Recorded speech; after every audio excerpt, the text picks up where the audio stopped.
할렐루야. 안녕하세요. 대전침례교회 명성 목사입니다. 오늘 7월 26일 함께 나누실 말씀은 베드로전서 1장 17절에서부터 25절 말씀이 되겠습니다. 제가 먼저 봉독하고 여러분과 함께 말씀 나누겠습니다. 외모로 보시지 않고 각 사람의 행위대로 심판하시는 이를 너희가 아버지라 부른즉 너희가 나그네로 있을 때를 두려움으로 지내라. 너희가 알거니와 너희 조상이 물려준 헛된 행실에서 대속함을 받은 것은 은이나 금같이 없어질 것으로 된 것이 아니요 오직 흠없고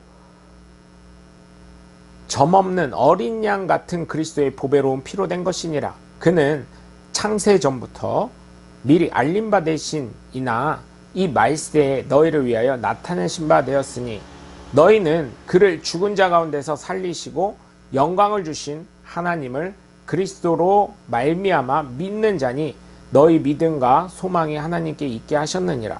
너희가 진리를 순종함으로 너희 영혼을 깨끗하게 하여 거짓이 없이 형제를 사랑하기에 이르렀으니 마음으로 뜨겁게 사랑하라. 너희가 거듭난 것은 썩어질 씨로 된 것이 아니요 썩지 아니할 씨로 된 것이니 살아있고 형상 있는 하나님의 말씀으로 되었느니라. 그러므로 모든 육체는 풀과 같고 그 모든 영광은 풀의 꽃과 같으나 풀은 마르고 꽃은 떨어지되 오직 주의 말씀은 세세토록 있도다 하였으니 너에게 전한 복음이 곧 이 말씀이니라. 아멘. 예수님의 복음은 말로써 되는 것이 아닙니다. 복음은 내가 받아들이고 믿고 삶에 적용해야 되는 것입니다. 그래서 솔직히 말씀드리면 예수님을 믿는 이 복음에 관한 것은 하나님의 택하심도 있지만 나의 의지적 고백도 들어간다고 저는 생각하고 있습니다. 믿음에 왜 의지가 들어가냐고 하시는 분들이 계실 수 있는데 한번 솔직하게 말씀드리면 주일에 교회를 오지 않는다면 많은 분들이 느끼실 것입니다. 자신의 신앙이 점점 무뎌지고 있다는 것을 말입니다. 아무리 내 신앙을 유튜브로 혹은 신앙적인 여러 가지 방법을 통해서 지키고 있다고 생각하실 수가 있는데 코로나19 상황을 겪으면서 어떤 생각이 들으셨는지 궁금합니다. 아마도 진정한 그리스도인이라고 성도라고 생각을 하신다면 주일에 교회를 가서 예배를 드리는 것이 얼마나 소중한 것인지 깨달으실 줄 믿습니다. 그렇기 때문에 복음을 바탕으로 하는 신앙은 하나님의 택하심과 동시에 나의 변화되는 의지가 반드시 수반이 되어야 한다는 것을 저는 분명하게 말씀드리고 싶습니다. 그래서 예수님을 믿는 진정한 그리스도인이자 성도이시며 복음을 전하시는 하나님의 가교로 예수 그리스도의 바른 복음을 믿고 전하시는 하나님의 복된 자녀가 되시길 주님의 이름으로 간절히 축원합니다.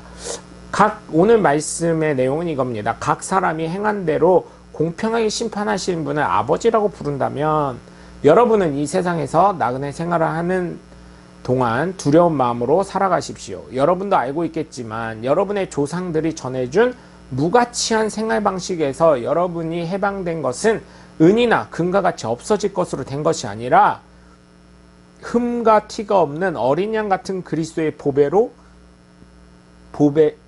된 것입니다. 하나님께서는 세상을 창조하시기 전에 미리 그리스도를 선택하시고 마지막 때에 여러분을 위해 나타나게 하셨습니다. 여러분은 하나님이 죽은 사람들 가운데서 다시 살려 영광스럽게 하신 그리스도를 통해 하나님을 믿게 되었습니다. 그래서 그분에게 여러분의 믿음과 희망을 두고 있습니다. 여러분은 진리에 순종하여 자신의 영혼을 깨끗하게 하였고 진심으로 형제를 사랑하게 되었으니 순결한 마음으로 서로 뜨겁게 사랑하십시오. 여러분이 거듭난 것은 썩어질 씨로 된 것이 아니라 썩지 않을 씨로 된 것인데 영원히 살아있는 하나님의 말씀으로 된 것입니다. 이것은 성경에 기록된 말씀과 같습니다. 모든 인간은 풀과 같고 그 영광은 꽃과 같아서 그 풀이 마르고 꽃은 떨어지나 주의 말씀은 영원히 존재한다. 이 말씀이 우리에게 전한 복음이 되는 것입니다. 아멘. 예수님의 복음을 바르게 믿고 섬기고 따르고 전하시는 하나님의 복된 자녀 되시길 주 예수 그리스도 이름으로 간절히 축원합니다. 나의 생각입니다.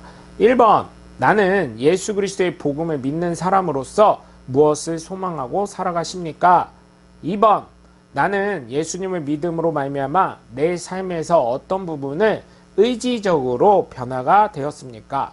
3번, 나는 성경의 말씀 중에 어떠한 말씀이 가장 큰 은혜가 있었습니까? 여러분, 오늘도 함께 해주셔서 감사하고요. 점점 무덥고 습하지만 그래도 여러분의 영혼에는 하나님의 능력으로 시원한 은혜가 넘쳐나시길 주 예수 그리스도 이름으로 간절히 축원합니다. 저는 대전 침례교회 명현석 목사였습니다. 감사합니다. 샬롬.